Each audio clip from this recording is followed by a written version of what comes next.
The rain drummed against the 12th floor windows of the Morrison building like impatient fingers tapping on glass. I sat in the farthest chair from the mahogany conference table, close enough to hear every word but far enough away that my presence felt optional. The leather chair was too big for me, making me feel like a child playing dress-up in grown-up furniture. Across the polished wood surface, my cousin Michael adjusted his silver cufflinks and checked his Rolex for the third time in 5 minutes. Before we jump back in, tell us where you're tuning in from, and if this story touches you, make sure you're subscribed, because tomorrow, I've saved something extra special for you. He looked like he belonged here, in this room that smelled of expensive coffee and legal documents. His charcoal suit fit him perfectly, tailored to emphasize his broad shoulders and confident posture. Everything about him screamed success, from his perfectly styled dark hair to his Italian leather shoes that probably cost more than my monthly rent. When he caught his reflection in the turned-off television mounted on the wall, he smiled at what he saw. Uncle Robert sat beside Michael, scrolling through emails on his phone with the practiced indifference of someone who conducted million-dollar deals over lunch. His gray suit was conservative but expensive, and his silver hair was combed back in that way that suggested regular visits to high-end salons. Aunt Linda perched next to him, her pearls catching the dim afternoon light filtering through the rain-soaked windows. She kept patting Michael's arm and whispering reassurances, as if he needed any. My own father, Uncle David, sat quietly near the middle of the table, his hands folded in his lap like he was waiting for permission to exist. He wore the same navy suit he'd worn to every important family event for the past decade, the one with the slight fray at the left cuff that he thought nobody noticed. Every few minutes he'd glance at me with that apologetic look I'd grown accustomed to, the one that seemed to say sorry for existing, sorry for taking up space, sorry for having a daughter who didn't fit the family mold. Attorney Patricia Valdez stood at the head of the table, organizing documents with the methodical precision of someone who'd done this countless times before. She was younger than I'd expected, maybe mid-40s, with silver threading through her black hair that she wore pulled back in a neat bun. Her burgundy blazer was professional but warm, and when she looked at each of us, her dark eyes held a kindness that felt genuine. She'd represented Grandma Rose for 15 years, she'd told us earlier, handling everything from property purchases to charitable donations. The Willamette River stretched out below us, gray and churning under the October storm. Portland's skyline looked muted through the rain, all soft edges and blurred lights. I found myself staring at a tugboat making its way downstream, wishing I could be anywhere but in this room, where I felt like an intruder at my own grandmother's final gathering. Grandma Rose had been gone for 3 weeks now, 3 weeks since I'd found her in her garden, kneeling beside her tomato plants with her gardening gloves still on her hands, and a peaceful expression on her weathered face. She'd died the way she'd lived, quietly and without fuss, surrounded by the things she'd nurtured with her own hands. The doctors said her heart simply stopped, that at 82, after a life of hard work and simple pleasures, she'd simply decided it was time to rest. She'd come to America from Taiwan in 1965, with nothing but a sewing machine, and a fierce determination to build something better for her family.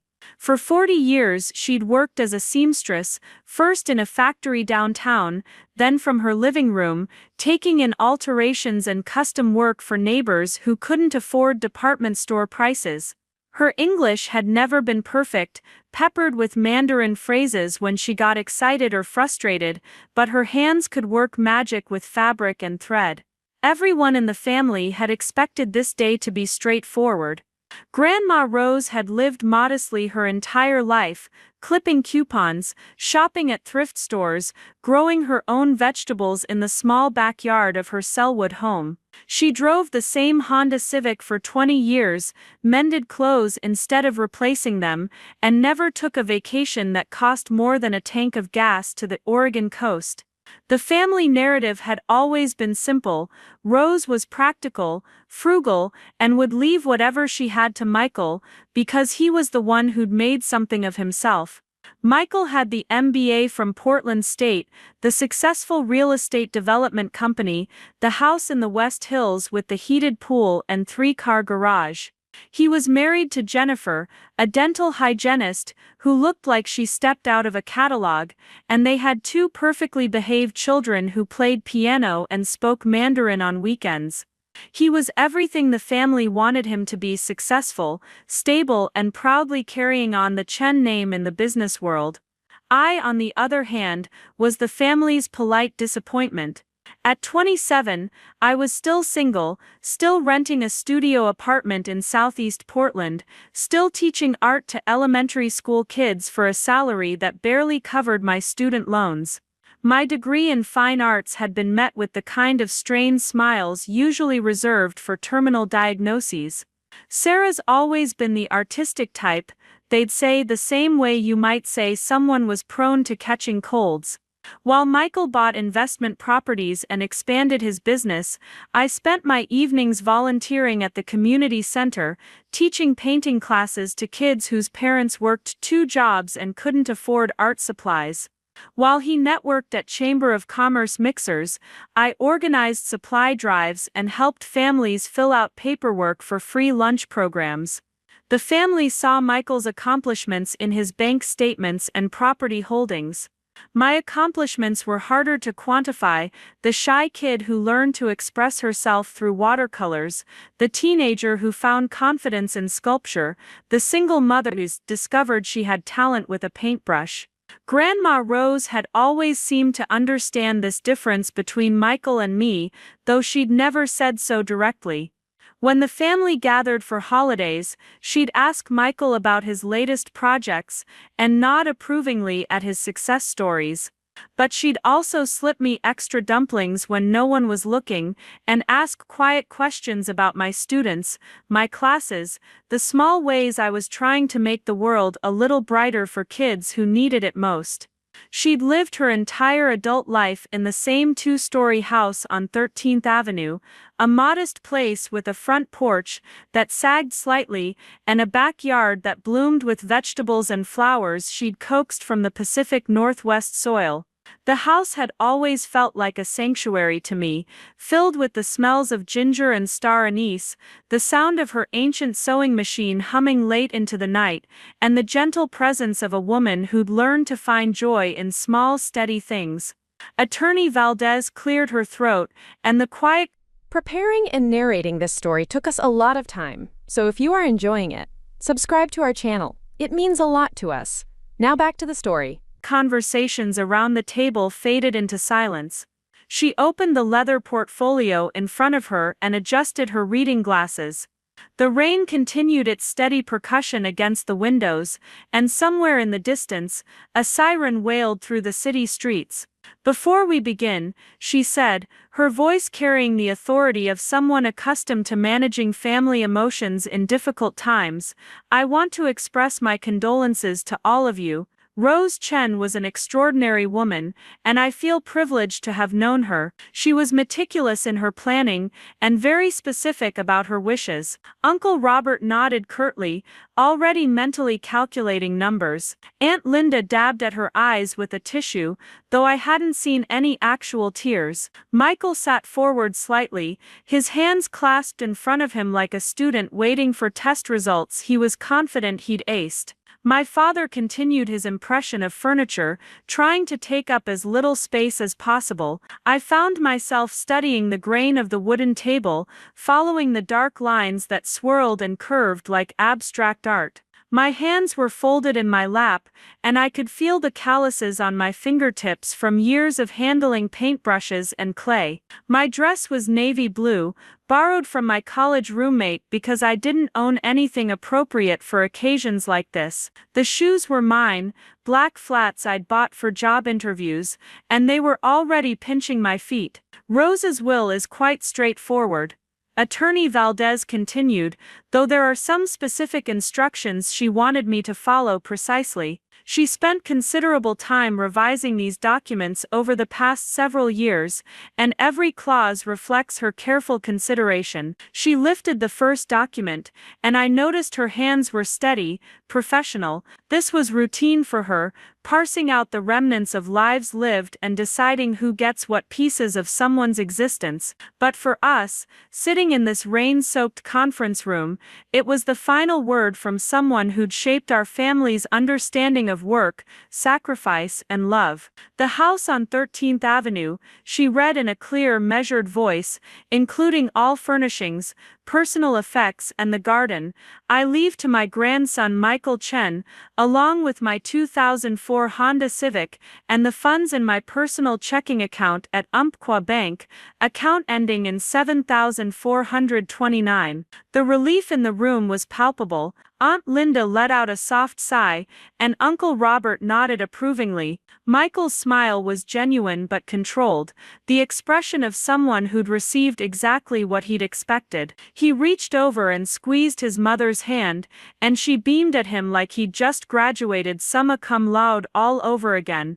"The checking account currently holds approximately $18,000, Attorney Valdez added, "and there are no outstanding debts against the property." My father shifted in his chair, and I caught him glancing at me with that familiar mixture of pride and concern. He was happy for Michael, genuinely so, but I could see him calculating whether this outcome would hurt me, whether I'd been expecting something different.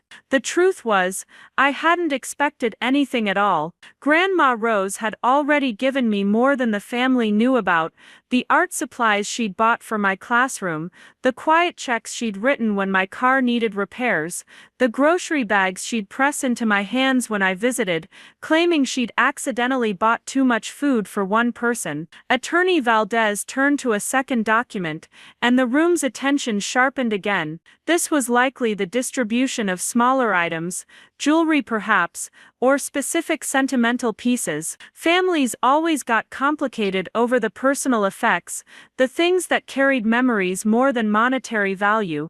"To my granddaughter Sarah Chen," she read, and something in the tone made everyone look up, "I leave my sewing machine, my recipe box, and my jewelry box with the blue velvet lining." I felt a warmth spread through my chest. The sewing machine was a 1960s Singer, heavy as a small car and built to last forever. Grandma Rose had taught me to use it when I was 12, guiding my hands as I hemmed my first dress. The recipe box held decades of carefully written cards, some in English, some in Mandarin characters I couldn't read but had always admired for their elegant strokes. The jewelry box was nothing expensive, just costume pieces and a few gold earrings, but it played a tiny music box tune when you opened it, and as a child, I'd spent hours listening to it while Grandma told stories about her life in Taiwan. Additionally, Attorney Valdez continued, and her voice took on a different quality,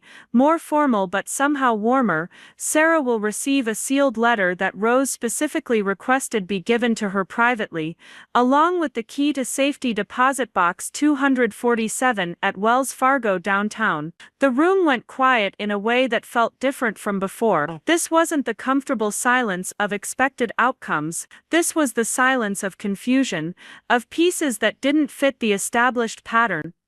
Uncle Robert frowned slightly, and Aunt Linda's eyebrows drew together in a way that suggested she was recalculating something. Michael's expression shifted from satisfaction to puzzlement. He'd gotten the house, the car, the checking account, everything valuable and practical that Grandma Rose had accumulated over her lifetime, but a safety deposit box suggested there were assets nobody knew about, secrets that had been kept even from the family's golden child. My father looked as confused as everyone else, but there was something different in his expression, a flicker of curiosity mixed with what might have been hope. He'd always been the quiet one in a family of loud personalities. loyalties, the middle child who'd chosen stability over ambition, who'd raised his daughter to be kind rather than successful. Maybe he was wondering if his mother had seen something in me that the rest of the family had missed. "I don't understand," Aunt Linda said, her voice carrying that edge it got when things didn't go according to her expectations. "What kind of safety deposit box?" Rose never mentioned any safety deposit box to us. Attorney Valdez's expression remained professionally neutral, but I caught something in her eyes that might have been amusement. Rose was very private about certain aspects of her financial affairs. The contents of the safety deposit box were not disclosed to me, only that Sarah should receive access to it upon Rose's death. "But surely there must be some indication of what's in it," Uncle Robert pressed, his businessman's instincts kicking in. "Some inventory or valuation for estate tax purposes." The box was opened and inventoried for tax purposes, Attorney Valdez replied carefully, but Rose specifically instructed that the contents be revealed only to Sarah, and only when she chooses to open it herself. I felt all eyes in the room turn to me, and suddenly the borrowed dress felt too tight, the air too thin. I wasn't used to being the center of attention in family gatherings, and I definitely wasn't used to being the person with secrets. My role had always been to sit quietly, to listen to others' stories, to clean up after family dinners and help with the dishes while the adults discussed important things. "Well," Michael said, his voice still friendly but with an undertone I couldn't quite identify, "I'm sure it's just some old photos or maybe some jewelry she wanted to make sure Sarah got. You know how sentimental Grandma could be about keeping family history." He was trying to minimize it, to return the moment to familiar territory where he was the important one, and I was the afterthought who got the sentimental leftovers. But something in Attorney Valdez's expression suggested it wasn't that simple. She was looking at me with a kind of knowing attention that made me feel like there was a conversation happening that I wasn't yet part of. "Is there anything else?" Uncle Robert asked, already beginning to gather his things. In his mind the important business was concluded. Michael had inherited the house and the money, the tangible assets that mattered in a world measured by bank statements and property values. Whatever was in the safety deposit box was probably just an old woman's way of making sure her granddaughter got some keepsake. "That concludes the formal reading," Attorney Valdez said, closing the portfolio. "Michael, I'll have the property deed transferred within the week, and the bank will contact you about accessing the checking account. Sarah, I'll need to schedule a separate appointment with you to handle the safety deposit box access." The room began to stir with the restless energy of people ready to move on to the next thing. Aunt Linda was already planning out loud how they'd help Michael transition into the house, what repairs might be needed, whether they should keep or sell some of the furniture. Uncle Robert was asking practical questions about property taxes and utility transfers. My father sat quietly, occasionally nodding at appropriate moments but mostly just waiting for permission to leave. I remained in my chair, holding the small brass key that Attorney Valdez had placed in front of me. It was warm from being in her hand, heavier than I'd expected, and engraved with numbers I couldn't quite make out in the dim conference room lighting. The sealed envelope lay beside it, my name written across the front in Grandma Rose's careful handwriting, the letters formed with the precision of someone who'd learned English as a second language and never took the ability to write it for granted. Michael stood up, straightening his jacket and extending his hand to Attorney Valdez. "Thank you for handling everything so professionally," he said, his smile confident and grateful. "I know Grandma Rose appreciated your help over the years. She spoke of you often," Attorney Valdez replied, shaking his hand. "She was very proud of your success." Then she turned to me, and her expression shifted slightly, became more personal somehow. "Sarah, Why don't you call my office tomorrow? We can arrange a time that's convenient for you to visit the bank. I nodded, not trusting my voice. The weight of everyone's attention felt overwhelming, and I had the distinct sensation that I was standing at the edge of something I didn't understand. The key sat in my palm like a small metal secret, and the envelope seemed to pulse with unspoken words from someone who'd spent her life communicating more through actions than speeches. As the family began to file out of the conference room, making plans for dinner, and discussing the logistics of dealing with Grandma Rose's house, I found myself moving more slowly. The rain had softened to a gentle patter against the windows, and the Portland skyline was beginning to emerge from the gray afternoon fog. Down on the river, that same tugboat was still making its steady way downstream, and I wondered where it was going, what cargo it carried, whether the person steering it felt as uncertain about their destination as I suddenly did about mine. Aunt Linda paused beside my chair, her expression a mixture of curiosity and barely concealed irritation. "I'm sure whatever's in that box will be lovely, dear," she said, her tone carrying the kind of false sweetness that suggested she thought the opposite. Rose always did have a soft spot for keeping old things. She said it like keeping old things was a character flaw, a sign of someone who couldn't tell the difference between valuable and worthless. But as I watched her gather her designer purse and check her appearance in the darkened television screen, I realized that maybe Grandma Rose had understood something about value that the rest of the family had never quite grasped. Michael appeared at my other shoulder, his hand briefly touching my arm, in what might have been meant as a comforting gesture. "Hey Sarah," he said, his voice carrying that older cousin tone he'd used when we were kids, and he was explaining why he got the bigger bedroom. "I just want you to know, whatever's in there, I'm happy for you. Grandma Rose obviously wanted you to have something special," but there was something in his eyes that didn't match his words, a flicker of uncertainty that suggested he was wondering the same thing everyone else was wondering. What could an old seamstress who lived on Social Security and coupons possibly have hidden away in a bank vault? My father was the last to approach, and his expression held none of the confusion or irritation of the others. Instead, he looked at me with the same quiet pride I'd seen when I'd graduated college, when I'd gotten my first teaching job, when I'd shown him the thank you cards my students had made for me. He understood what it was like to be overlooked in a family of big personalities, and maybe he was hoping that his mother had found a way to acknowledge what he'd never been able to say out loud, that sometimes the quiet ones see the most, do the most, and deserve the most recognition. "Mom always paid attention to things the rest of us missed," he said quietly, so only I could hear. "Whatever she left you, she had her reasons." Then they were gone, their voices echoing down the hallway as they discussed dinner plans and weekend schedules, leaving me alone in the conference room with Attorney Valdez, who was gathering her papers with the unhurried efficiency of someone who'd learned that the most important conversations often happened after everyone else had left the room.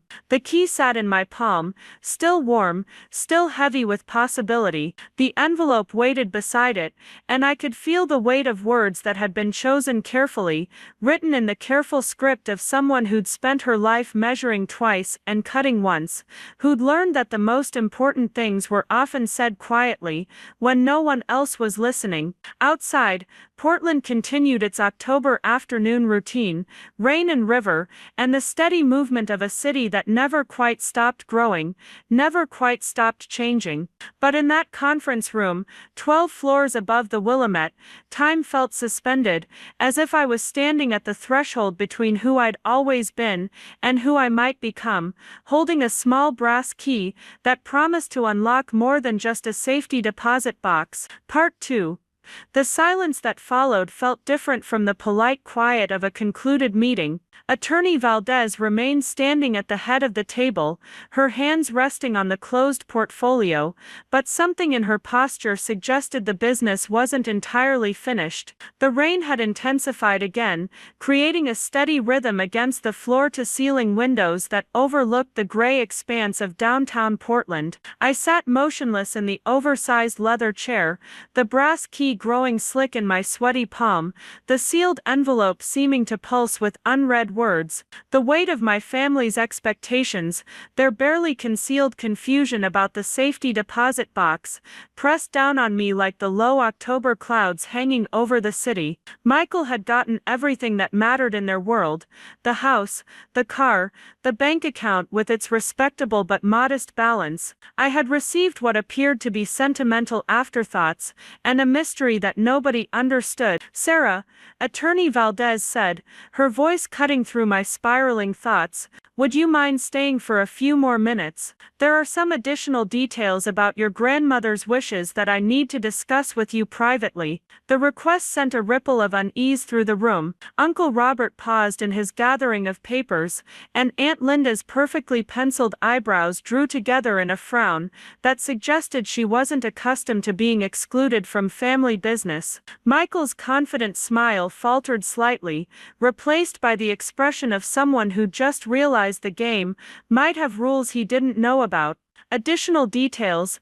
Aunt Linda's voice carried that sharp edge it acquired whenever she sensed information being withheld from her. "I don't understand why there would be anything that couldn't be discussed with the entire family present." Attorney Valdez's expression remained professionally neutral, but I caught a flicker of something that might have been steel beneath her diplomatic exterior. Rose was very specific about her instructions regarding certain aspects of the estate. Some matters were to be handled privately, with individual beneficiaries. Uncle Robert shifted his weight, his businessman's instincts clearly agitated by the suggestion of undisclosed assets or arrangements. "With all due respect, Patricia, if there are additional components to my mother's estate, don't we have a right to know about them? For tax purposes, if nothing else, all tax obligations have been properly addressed," she replied smoothly. "This is simply a matter of following Rose's explicit wishes regarding the distribution of certain personal items and information." The tension in the room was palpable now, crackling beneath the surface of polite family interactions like electricity before a storm. Michael cleared his throat, his voice taking on the reasonable tone he used when he was trying to manage a situation that wasn't going according to his expectations. "Look, I'm sure whatever Grandma Rose wanted to tell Sarah is perfectly fine with all of us," he said, gesturing broadly as if to encompass the entire family's agreement. "We don't have any secrets from each other, right, Sarah?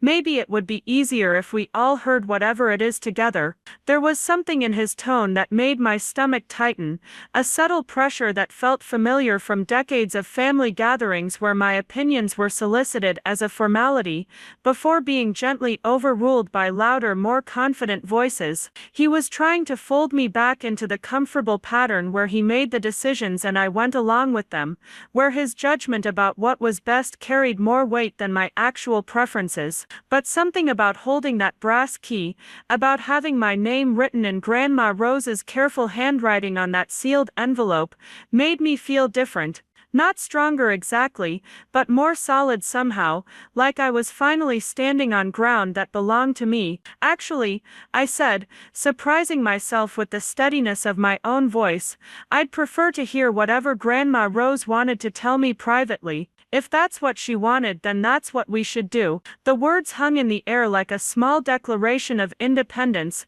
and I could see the shift in everyone's expressions as they processed the fact that I had just politely but firmly declined to be managed. My father's eyebrows rose slightly, but there was something that looked like pride in his expression. Uncle Robert's frown deepened, and Aunt Linda's lips pressed into a thin line that suggested she was reassessing her understanding of the family dynamics.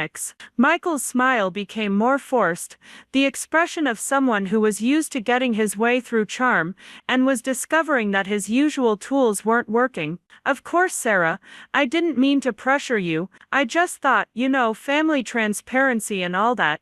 but his eyes held a flicker of something that might have been worry, as if he was beginning to wonder whether the safety deposit box contained something more significant than old photographs and sentimental jewelry. The shift from confident assumption to uncertain calculation was subtle but unmistakable, and I realized that for the first time in our lives, I was the one holding information that he wanted. "We'll call you later, sweetheart," Aunt Linda said, her voice bright with false warmth, as she gathered her designer purse and checked her reflection in the dark television screen. "Maybe we can all have dinner this weekend, and you can tell us about whatever treasures Rose left for you." The word treasures was delivered with just enough emphasis to make it clear she considered the likelihood of actual treasures to be minimal. In her worldview, treasures came in the form of real estate investments and stock portfolios, not in safety deposit boxes maintained by elderly seamstresses who clipped coupons and shopped at thrift stores. My father approached my chair, his movements careful and deliberate as if he was navigating around something fragile. "Take your time, honey," he said quietly, his hand briefly touching my shoulder. "Your grandmother was a thoughtful woman. Whatever she wanted you to know, she had good reasons for keeping it private."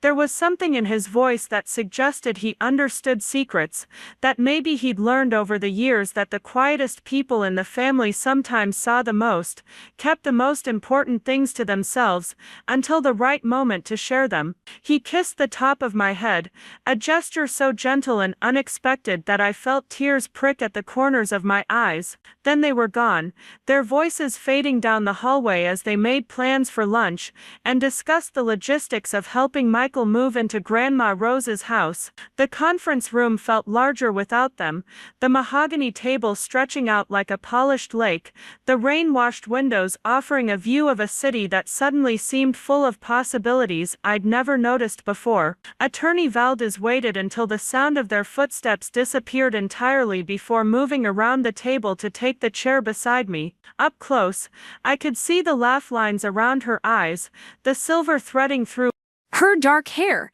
the small scar on her chin that spoke of a life lived fully rather than carefully. She set a second, thicker envelope on the table between us, this one sealed with red wax that bore the impression of what looked like a rose.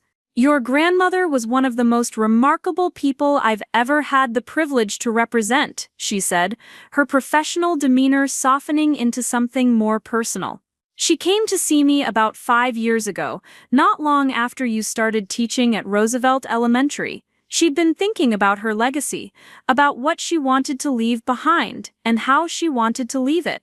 I stared at the wax-sealed envelope, noting how different it was from the simple white envelope that had contained my name. This one was made of heavier paper, cream-colored with a slight texture that suggested it had been chosen carefully. The wax seal was deep red, almost burgundy, and the rose impression was detailed enough that I could make out individual petals. "She never mentioned anything about this to me," I said, my voice barely above a whisper. "About changing her will or setting up a safety deposit box. She always seemed so straightforward about money. She'd tell me to save my pennies, to not spend money on things I didn't need." Attorney Valdez smiled, and there was warmth in it that went beyond professional courtesy. "Rose was straightforward about money, but she was also much more complex than your family realized. She understood the difference between being frugal and being poor, between saving money and building wealth. She'd learned things during her years in America that she never felt the need to advertise." She gestured toward the wax-sealed envelope. "This contains a letter she wrote specifically for you, along with some documents she wanted you to have before we visit the safety deposit box. She spent months composing it, revising it, making sure every word was exactly what she wanted to say." My hands trembled slightly as I reached for the envelope. The wax was smooth under my fingertips, and I could feel the weight of papers inside, more than just a letter. The rose impression in the seal was so detailed I could almost smell the flowers Grandma Rose had grown in her backyard, the climbing roses that covered the back fence and bloomed in shades of pink and white every summer. "She made me promise to give this to you only after the family reading," Attorney Valdez continued. She said it was important that you hear their reactions first, that you understand how they saw the situation before you learned the complete truth. I looked up from the envelope, meeting her eyes. The complete truth about what? About who Rose Chen really was, she said gently, and about who she believed you could become. The words sent a shiver through me that had nothing to do with the air conditioning in the conference room. There was something in Attorney Valdez's tone that suggested the safety deposit box contained more than old jewelry and family photographs, that the woman who'd raised 3 sons while working as a seamstress had been keeping secrets that would change everything I thought I knew about my family's history.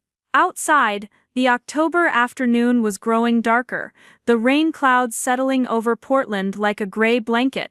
The office building around us hummed with the quiet activity of people going about their daily business, unaware that 12 floors above them, a young art teacher was about to discover that her grandmother's life had been far more complicated and purposeful than anyone had imagined. I broke the wax seal carefully, trying not to damage the rose impression that Grandma Rose had chosen to mark this final communication between us. The wax gave way with a soft crack, and I unfolded the cream-colored paper to reveal her familiar handwriting, the careful formation of letters that came from someone who'd learned English as an adult and never stopped paying attention to the precision of each word. "My dearest Sarah," the letter began, and already I could hear her voice in the formal phrasing, the way she'd always addressed me when she had something important to say. "If you are reading this, then I have gone to join your grandfather, and you have just sat through what I imagine was a very confusing will reading." I paused, looking up at Attorney Valdez, who was watching me with patient attention. "She knew it would confuse them," I said. "She planned for their reaction." "Rose was many things," Attorney Valdez replied, "but naive wasn't one of them.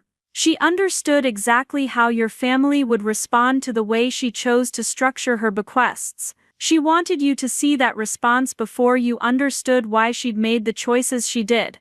I returned to the letter, my grandmother's voice growing stronger in my mind with each carefully chosen word.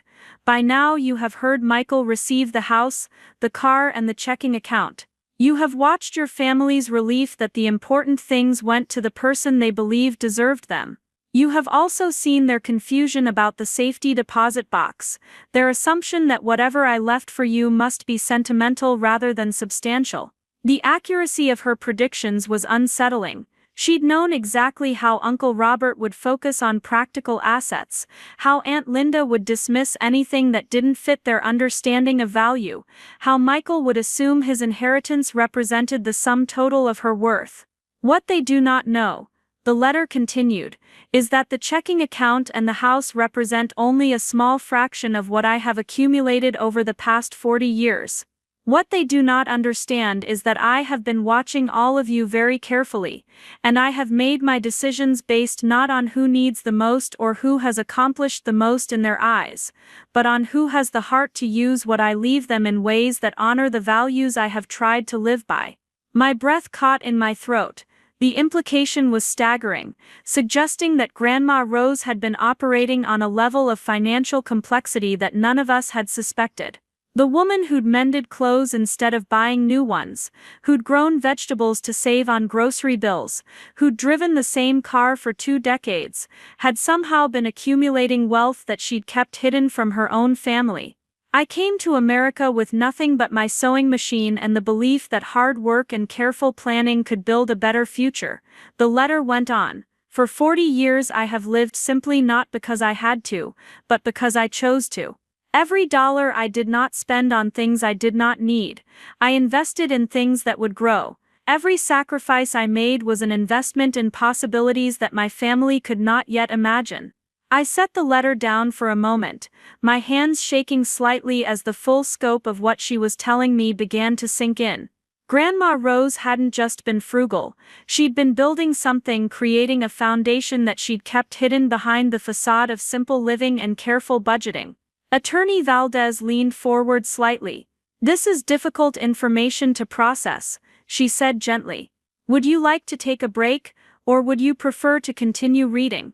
"I need to know," I said, picking up the letter again. I need to understand what she was doing, what she wants me to do.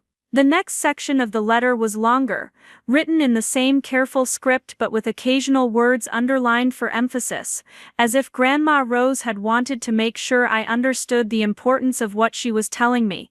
The safety deposit box contains documents that will give you access to investment accounts, property holdings, and business partnerships that I have built over 4 decades of careful planning.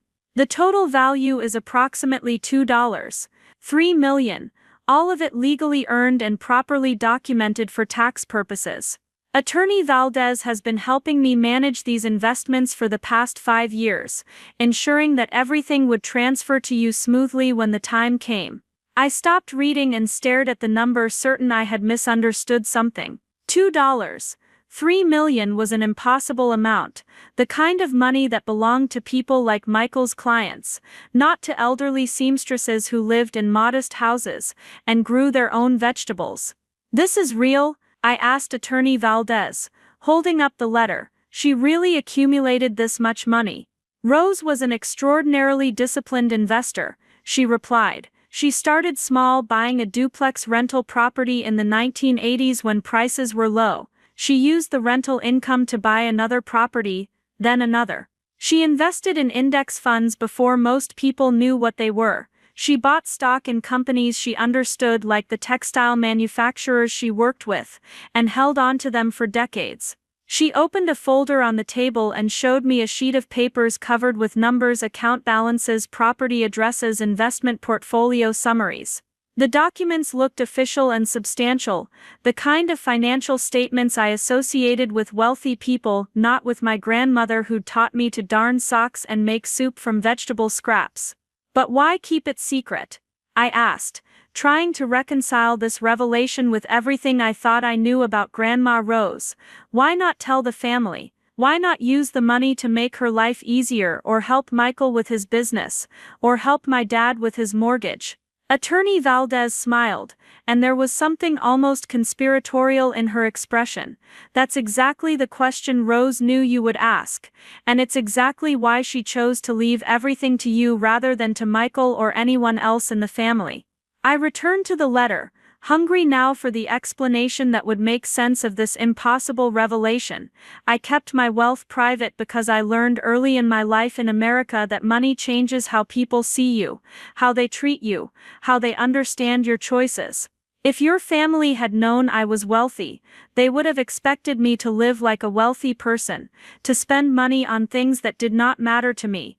They would have asked for loans, for investments, for help with expenses that they should learn to manage themselves." The wisdom in her words was striking, revealing a level of psychological insight that I'd never fully appreciated. She'd understood that revealing her wealth would have changed every relationship, every family interaction, every conversation about money and success and responsibility. More importantly, the letter continued, "I wanted to see who my family would become without the knowledge that there was a safety net waiting for them. I wanted to watch Michael build his business with his own efforts, to see whether he would develop wisdom along with wealth. I wanted to observe your father navigate his quiet, steady life, and find his own form of success, and I wanted to watch you, my dear Sarah, choose your path based on your own values rather than on the expectation of inheritance." I felt tears starting to form in my eyes as I began to understand the complexity of what she'd done. For decades she'd been conducting an elaborate test, watching her family's choices and character development while maintaining the perfect disguise of a simple, frugal woman living on a seamstress's pension. "What I discovered," the letter went on, "was that Michael, despite his business success, never learned to see beyond the obvious. He measured worth in terms of profit margins and property values. He was kind to me because he believed I was a poor old woman who needed his consideration, not because he valued me as a person with wisdom to offer." The accuracy of her assessment was painful but undeniable. Michael had always been courteous to Grandma Rose, but there had been a quality of condescension in his kindness, the way someone might be patient with a child who didn't understand how the adult world worked. "Your father," she continued, developed into exactly the man I hoped he would become: steady, honest, content with his own definition of success. He never asked me for money, never suggested I should change my lifestyle, never made me feel like my choices were inadequate. He understood that there are many ways to build a meaningful life. I thought about my father's quiet presence at family gatherings, his satisfaction with his accounting practice, and his small house and his garden that produced enough tomatoes to share with the neighbors. He'd never seemed jealous of Michael's more obvious success, never appeared to want anything beyond what he'd built for himself. But you, Sarah, the letter continued, and the handwriting seemed to grow more intense, more personal. You showed me something that neither of your cousins nor your uncles nor your father quite achieved. You showed me generosity without expectation of return. You showed me service without recognition. You showed me the ability to see value in things that others overlook. I had to pause again, wiping my eyes with the back of my hand. The conference room had grown quiet around us, the rain softening to a gentle patter against the windows, the afternoon light fading into the early darkness of October in the Pacific Northwest. Every time you helped me with my garden, you did it because you enjoyed working with your hands in the soil, not because you expected anything in return. Every time you brought art supplies to show the children in the neighborhood, you did it because you believed creativity was important, not because anyone was watching or keeping score. Every time you visited me and listened to my stories about Taiwan, you did it because you valued the connection between generations, not because you thought it would benefit you someday. The specificity of her observations was overwhelming. She'd been paying attention not just to my actions but to my motivations, understanding the difference between behavior that comes from duty and behavior that comes from genuine care. I have spent 5 years working with Attorney Valdez to structure these assets in a way that will allow you to continue the work you are already doing, but on a scale that can create lasting change. The money is not meant to change who you are, Sarah. It is meant to amplify who you have already chosen to become. I looked up at Attorney Valdez, who had been sitting quietly while I read, respecting the private conversation between my grandmother and me. What does she mean about structuring the assets? What kind of work is she talking about? Rose established a foundation, she replied, opening another folder. The Sarah Chen Educational Arts Foundation. The $2.3 million is the founding endowment, but it's structured to grow over time through continued investment.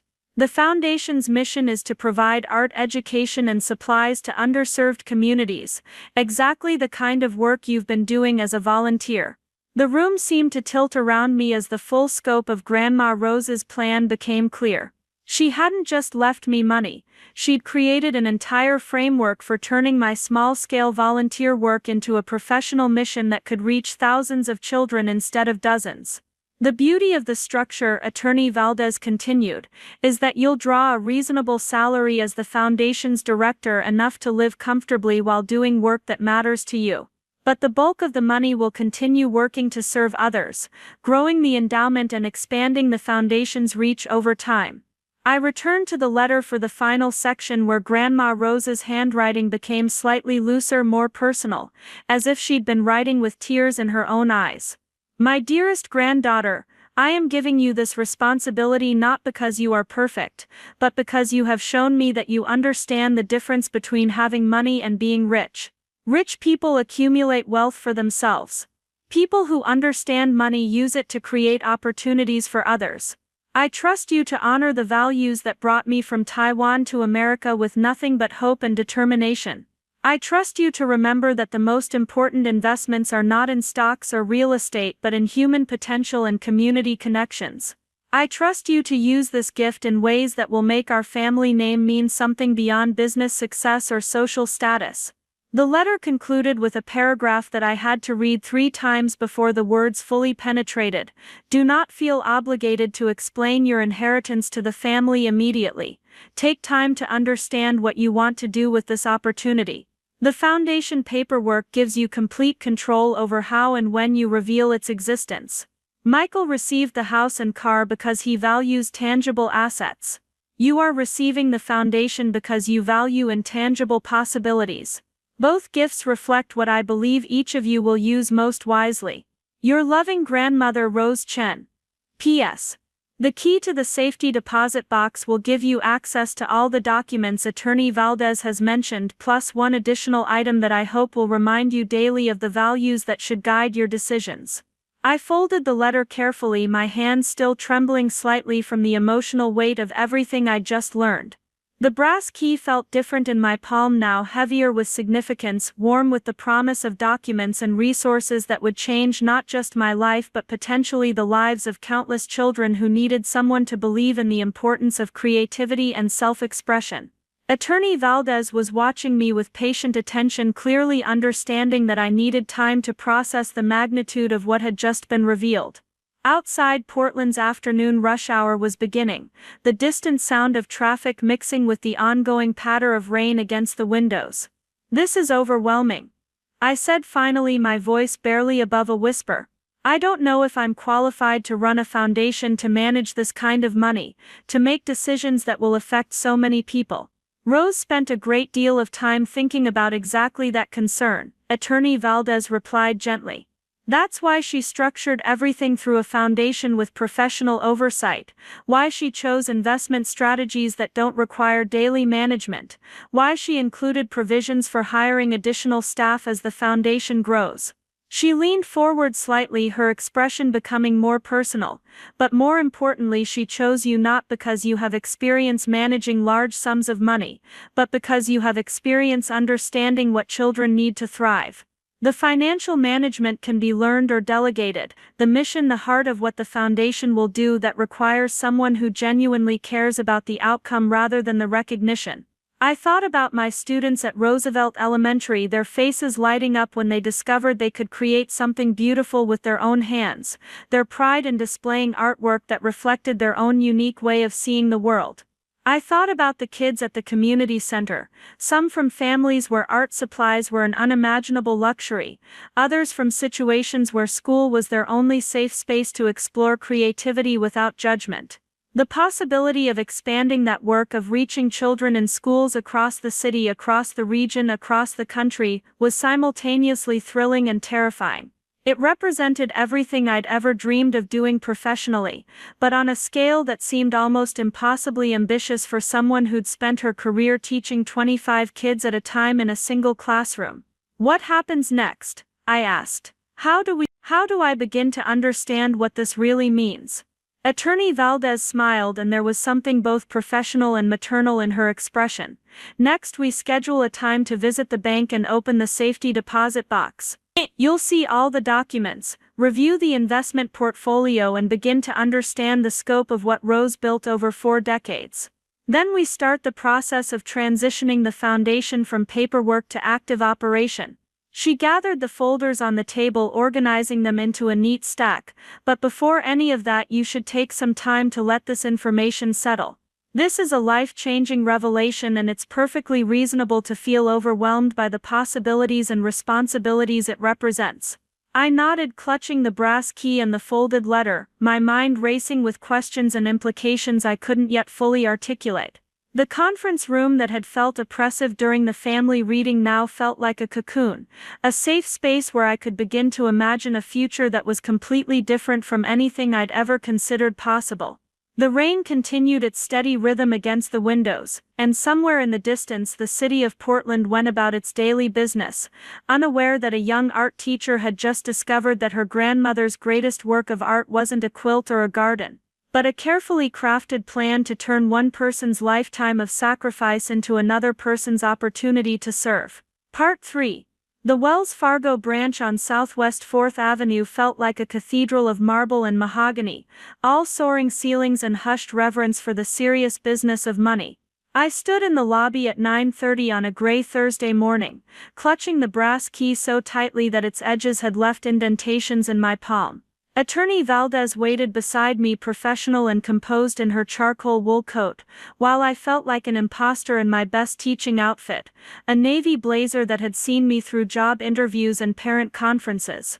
3 days had passed since the reading, 3 days of restless nights and distracted teaching, 3 days of avoiding my family's increasingly frequent phone calls. Aunt Linda had left 4 voicemails, each one more pointed than the last, ostensibly checking on my emotional state but clearly fishing for information about what Grandma Rose had left me in that mysterious safety deposit box. Michael had stopped by Roosevelt Elementary yesterday afternoon, claiming he'd been in the neighborhood, though his gleaming Mercedes looked absurdly out of place in the school parking lot between the teachers' dented Hondas and rusty pickup trucks. He'd waited by my classroom door as I finished cleaning paintbrushes and organizing supplies for the next day, his presence filling the small space with expensive cologne and barely contained curiosity. "Hey," 'cause he'd said with that casual confidence that had always made me feel like I was somehow failing at being related to him. "Thought I'd see how you're holding up after all the family drama the other day."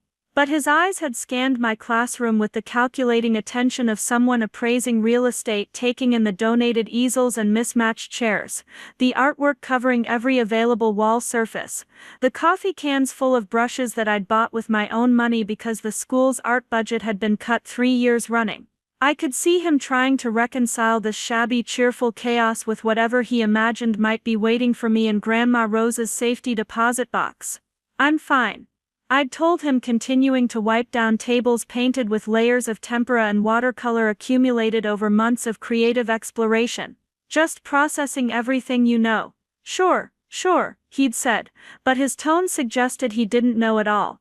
"Listen, if there's anything in that safety deposit box that you need help understanding, financial stuff or legal documents or whatever, I want you to know I'm here for you." I mean, Grandma Rose was great, but she wasn't exactly sophisticated about complex financial instruments. The condescension in his voice had made my jaw clench, the assumption that our grandmother's financial arrangements would naturally be simple because she'd lived simply, that anything she'd accumulated would be modest and easily comprehensible to someone of his limited expectations. He'd had no idea that while he'd been building his reputation as a savvy young businessman, Grandma Rose had been quietly assembling a portfolio that would make his real estate ventures look like a child's lemonade stand. "I appreciate that," I'd said, not meeting his eyes as I continued my cleaning routine. "But I think I'll be okay figuring things out on my own." He'd lingered for a few more minutes, making conversation about my students and the school's programs, but his attention had kept drifting to the simple decorations in my classroom, the handmade bulletin boards and construction paper displays that spoke of someone who had to be creative with limited resources.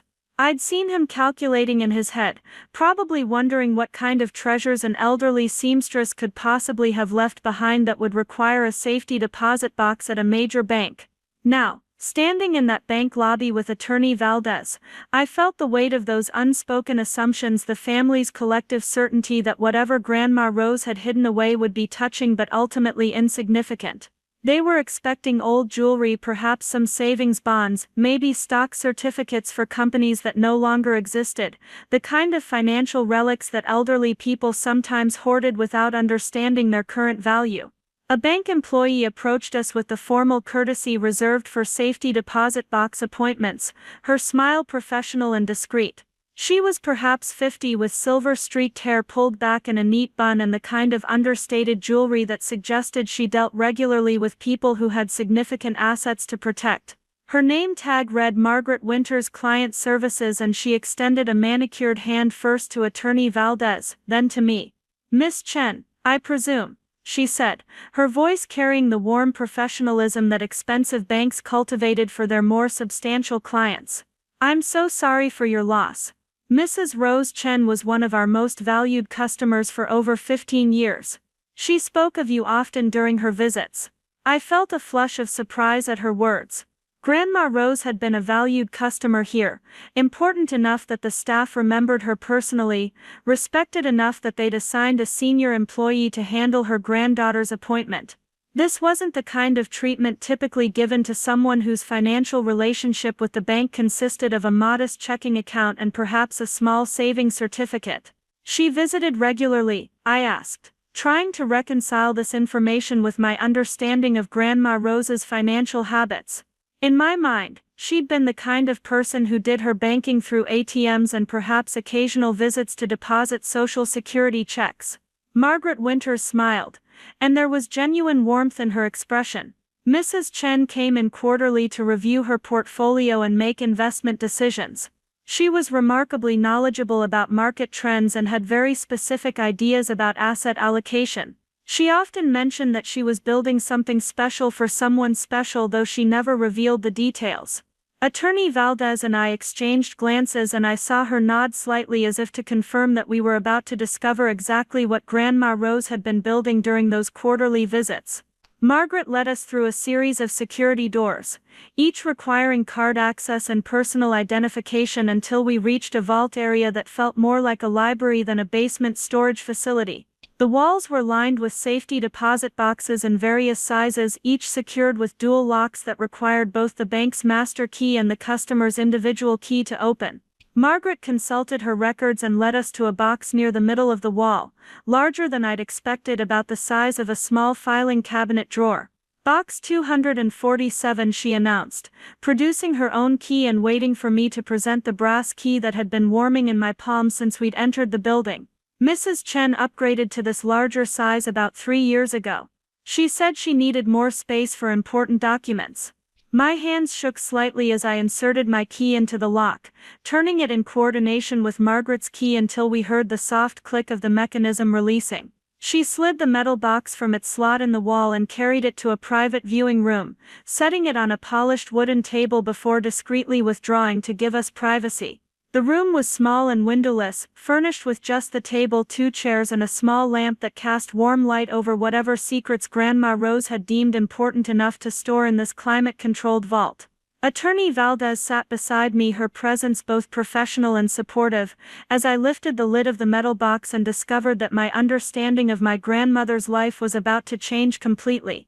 The first thing I saw was a stack of documents bound with a red ribbon, the same deep burgundy color as the wax seal on the letter she'd left me. Beneath that were several smaller boxes, some leather, some metal, arranged with the careful precision that had characterized everything Grandma Rose had ever done. The entire contents of the safety deposit box had been organized like a presentation, each item placed deliberately to tell a story that would unfold in a specific sequence. I untied the ribbon carefully, mindful that these might be the last physical objects my grandmother had touched, the final arrangements she'd made before trusting that her granddaughter would understand and honor her intentions. The documents were arranged in chronological order, each section marked with a small paper tab that had been labeled in her precise handwriting. The first section contained property deeds, not just for the modest house on 13th Avenue that Michael had inherited, but for 6 other properties scattered throughout Portland and the surrounding areas. There was the duplex in Southeast Portland that Attorney Valdez had mentioned, purchased in 1987 for $38,000, and now worth nearly $400,000 according to the most recent appraisal. There was a small apartment building in the Alberta district, bought in 1992 when the neighborhood was still affordable, now sitting in one of the city's most desirable areas. Each property deed was accompanied by rental records, maintenance logs, and financial summaries that demonstrated decades of careful management and reinvestment. Grandma Rose hadn't just been a property owner, she'd been a shrewd real estate investor who'd recognized Portland's growth potential long before the city became a destination for young professionals and tech companies. She managed all of this herself. I asked Attorney Valdez, spreading the property documents across the table. The scope of the portfolio was staggering, representing millions of dollars in real estate assets that she'd accumulated through careful timing and reinvestment of profits. For the first 20 years, yes, Attorney Valdez replied. She handled tenant relations, maintenance coordination, financial tracking, everything. It was only in the last decade that she hired a property management company to handle the day-to-day operations. Even then, she reviewed every major decision personally. The next section of documents contained investment account statements from 3 different brokerage firms, each showing portfolios that had grown steadily over decades of consistent contributions and compound interest. The investment strategy was conservative but sophisticated, heavy on index funds and dividend-paying stocks, with smaller positions in individual companies that she'd researched and believed in for the long term. I recognized some of the company names from her stories about the textile industry, manufacturers and suppliers she'd worked with during her seamstress years. She'd parlayed her insider knowledge of which companies were well managed and financially stable into stock purchases that had grown exponentially over the intervening decades. A $1,000 investment in a fabric supplier's stock in 1985 was now worth nearly $50,000. But it was the third section of documents that truly revealed the scope of her financial sophistication. These were partnership agreements and business contracts for investments I'd never imagined she would understand, let alone participate in. She'd been a silent partner in a successful restaurant group, investing in their expansion when they were still a single neighborhood establishment. She'd provided seed funding for a small manufacturing company that produced eco-friendly textiles, parlaying her industry knowledge into ownership stakes that had generated steady income for over a decade. How did she learn to do all this? I asked, feeling overwhelmed by the evidence of financial acumen that seemed completely at odds with the grandmother who'd taught me to darn socks and make soup from leftovers. Where did she get the knowledge to make these kinds of investment decisions? Attorney Valdez smiled, and there was pride in her expression as she answered. Rose was one of the most disciplined students I've ever met. When she decided to become serious about investing, she spent 2 years reading every book she could find about real estate, stock markets, and business finance. She attended free seminars at the library, joined investment clubs, subscribed to financial magazines. She approached learning about money the same way she'd approached learning English when she first came to America, with total dedication and systematic effort.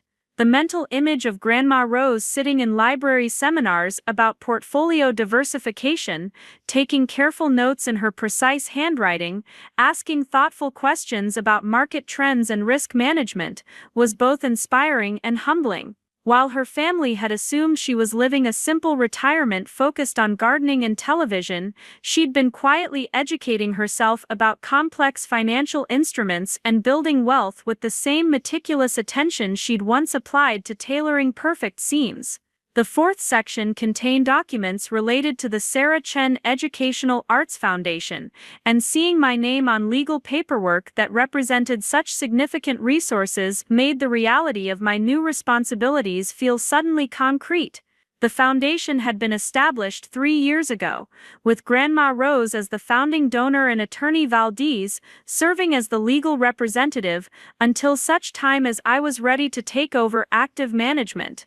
The initial endowment was exactly what the letter had promised, $3 million, carefully invested in a balanced portfolio designed to generate steady income while preserving the principal for long-term growth. But what struck me most forcefully were the detailed program outlines Grandma Rose had developed, describing specific ways the foundation could support art education in underserved communities. She'd researched successful models from other cities, identified gaps in current programming, and developed implementation strategies that reflected both financial prudence and genuine understanding of how children learn and grow through creative expression. The documents revealed that she'd spent months visiting schools, talking to teachers and administrators, observing art classes, and understanding firsthand the challenges that limited resources created for educators trying to provide comprehensive creative programming. There were budget projections for mobile art studios that could visit schools without dedicated art rooms, supply grants for teachers who spent their own money on materials, scholarship programs for students who showed artistic talent but lacked resources for advanced training. Each program had been researched thoroughly, with pilot project proposals and measurable outcome goals that demonstrated she'd approached foundation planning with the same systematic thinking she'd applied to her investment strategy. She spent 2 years developing these programs, Attorney Valdez explained as I read through page after page of thoughtful planning. She volunteered at several schools, not identifying herself as someone with resources to help, just as a grandmother who wanted to support children's education. She wanted to understand the real needs from the ground level before committing foundation resources to addressing them. I thought about the times Grandma Rose had asked detailed questions about my teaching, about the challenges I faced in providing art supplies for students whose families couldn't afford them, about the creative projects that worked best with limited budgets and classroom space. I'd assumed she was just being a supportive grandmother, interested in my professional life, but not necessarily understanding the complexities involved in education funding and resource allocation. Now I realized she'd been conducting research, gathering information that would inform foundation programs designed to address exactly the problems I'd described to her. Every conversation about my students' needs, every story about successful projects or frustrating limitations had been contributing to a comprehensive understanding of how the foundation could make the most effective difference. The final section of documents was smaller but somehow more personal than the financial and legal paperwork that preceded it. These were letters, dozens of them, written in various hands and addressed to Mrs. Rose Chen or the anonymous donor. They were thank you notes from families, teachers and community organizations that had apparently been receiving quiet support from Grandma Rose for years. Dear Mrs. Chen, one letter began, we wanted to thank you again for the art supplies you donated to Lincoln Elementary's after-school program. The children have been so excited to work with real watercolor paints and quality paper. Attached are some photos of their finished projects, which they wanted to share with the kind lady who made their artwork possible. Another letter, this one typed on official school letterhead, expressed gratitude for funding that had allowed a middle school to hire a part-time art teacher when budget cuts threatened to eliminate the position entirely. Your generosity has directly impacted 312 students this year, the principal had written. Many of them discovered talents and interests they never knew they had, and several are now considering art-related careers for their futures. Letter after letter revealed a pattern of strategic giving that had been flying completely under the family radar for years. Grandma Rose hadn't just been accumulating wealth, she'd been actively using portions of it to support exactly the kind of work that I'd been trying to do as a volunteer. She'd been funding art programs, providing supplies, supporting teachers, and creating opportunities for children to explore creativity, all while maintaining perfect anonymity and never discussing her charitable activities with anyone in the family. How many programs was she supporting? I asked, overwhelmed by the evidence of systematic generosity that must have required significant financial resources and careful organizational effort. 12 ongoing commitments, Attorney Valdez replied, consulting a separate list, plus emergency response funding for schools that faced unexpected budget cuts or program cancellations. She allocated approximately $60,000 annually to direct educational support, separate from the foundation endowment. The scope of her giving was staggering, representing more money than I earned in a year being quietly distributed to support programs that aligned perfectly with the foundation's mission. She'd been operating as a one-person charitable organization for years, developing relationships with schools and teachers, evaluating program effectiveness, and providing ongoing support that had made real differences in children's educational experiences. At the bottom of the safety deposit box, beneath all the documents and letters, was a small leather jewelry box that looked familiar. It was similar to the one she'd left me in her official will, but older and more worn, with a brass clasp that had been polished smooth by decades of handling. Inside, nestled in faded blue velvet, was a simple gold locket on a delicate chain. The locket was warm in my hands, heavier than its small size suggested, and when I pressed the tiny spring mechanism, it opened to reveal two photographs. On the left was a picture I'd never seen before, Grandma Rose as a young woman, perhaps 25, standing in front of what looked like a sewing factory with a group of other women. She was smiling, but her eyes held a determination that spoke of someone who understood exactly how hard she would have to work to build the life she wanted.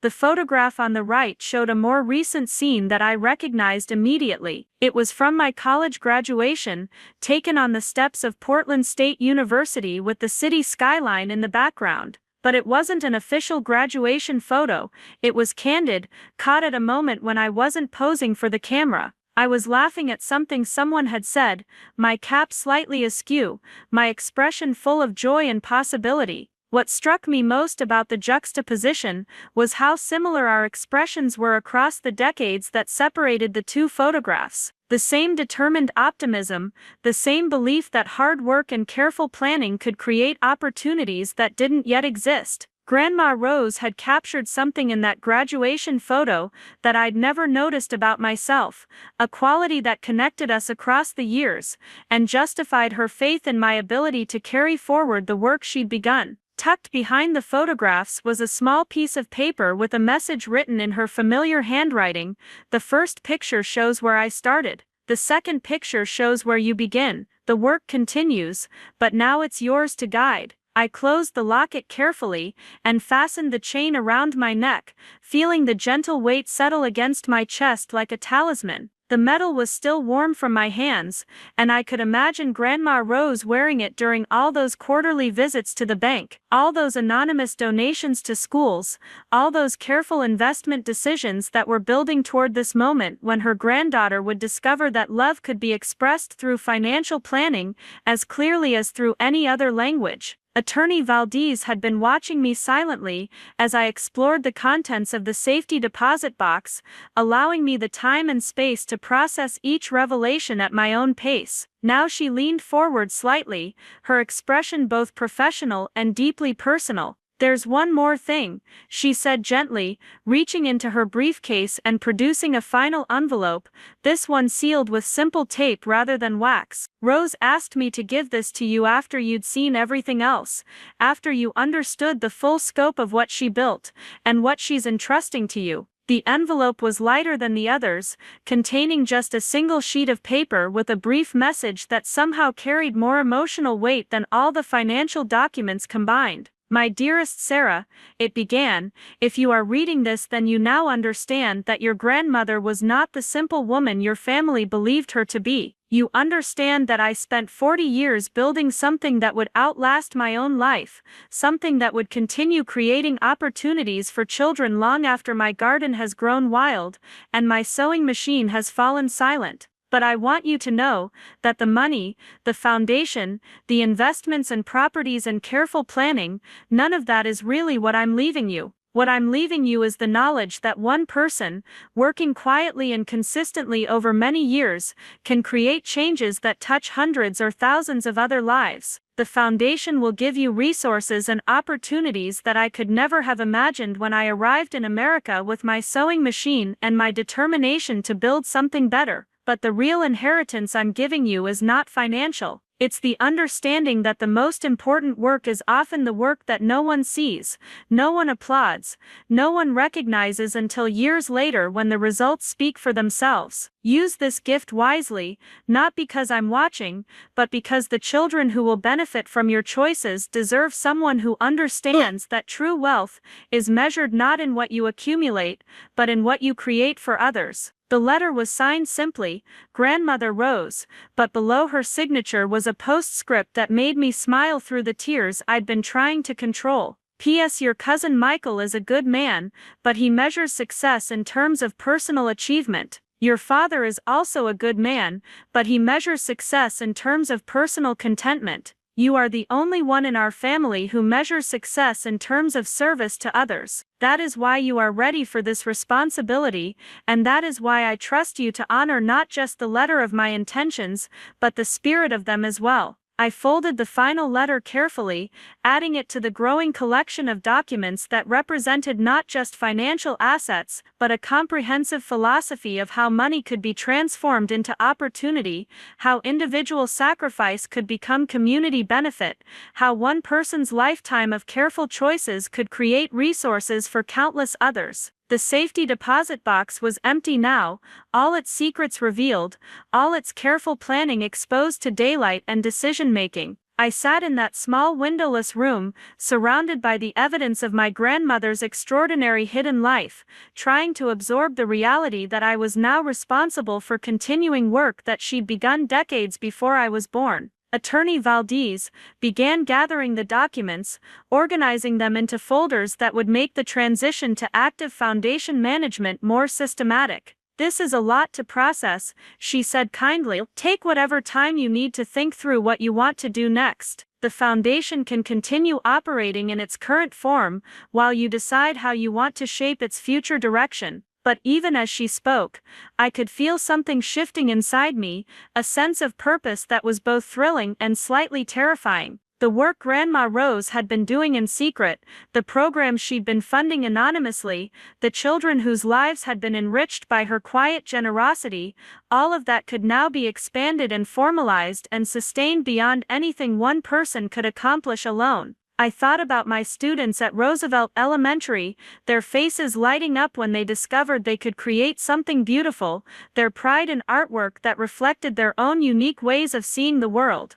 I thought about the kids at the community center, the ones whose families couldn't afford art supplies, the ones for whom creative expression was a luxury that existed only when someone else provided the materials and opportunity. Now I could provide that opportunity not just for 25 students at a time, not just for the kids who happen to live in my neighborhood, but potentially for thousands of children across the city, across the region, across the country. The scope of possibility was overwhelming, but it was also energizing in a way that made me understand why Grandma Rose had spent years preparing for this transition. As we packed the final documents and prepared to leave the safety deposit box viewing room, I realized that the brass key I'd been clutching for days had unlocked much more than a metal container full of papers. It had opened a door to understanding who I could become if I had the courage to accept the responsibility that came with resources, the opportunity to transform individual compassion into institutional change. The locket around my neck felt warm against my skin,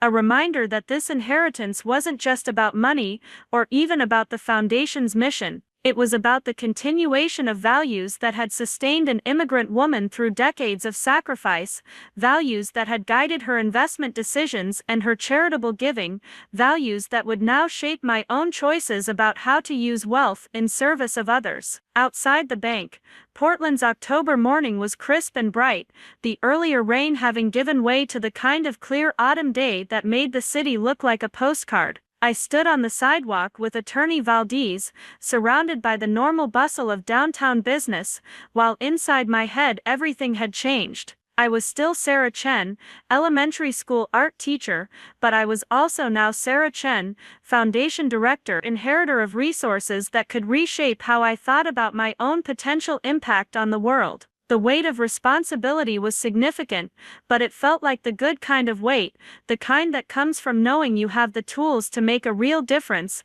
and the obligation to use them wisely. Grandma Rose had spent 40 years building this opportunity, and now it was my turn to honor her vision while making it my own. Part 4.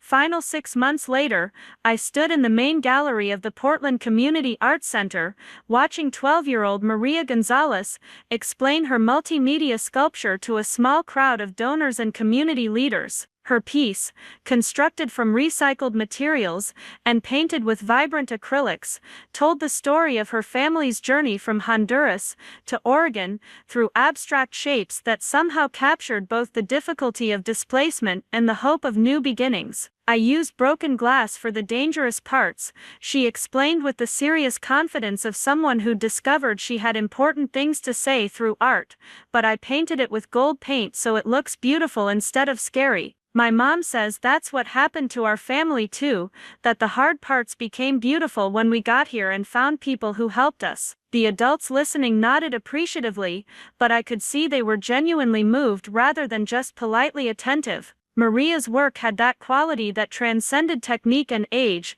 speaking directly to something universal about resilience and transformation. She was one of 47 students participating in the Sarah Chen Educational Arts Foundation's first major exhibition, and her sculpture was drawing more attention than pieces created by artists 3 times her age. The gallery was full tonight, not with the usual crowd of arts patrons who attended these events out of social obligation, but with families from the communities we served, teachers who'd watched their students flourish with access to quality materials and instruction, and local leaders who were beginning to understand that art education was about much more than teaching children to draw and paint. The foundation's programs had been operating for 4 months now, and the results were already exceeding every projection Grandma Rose had included in her careful planning documents. We'd started small, just as she'd outlined in her program proposals. The mobile art studio, a converted van equipped with supplies and portable easels,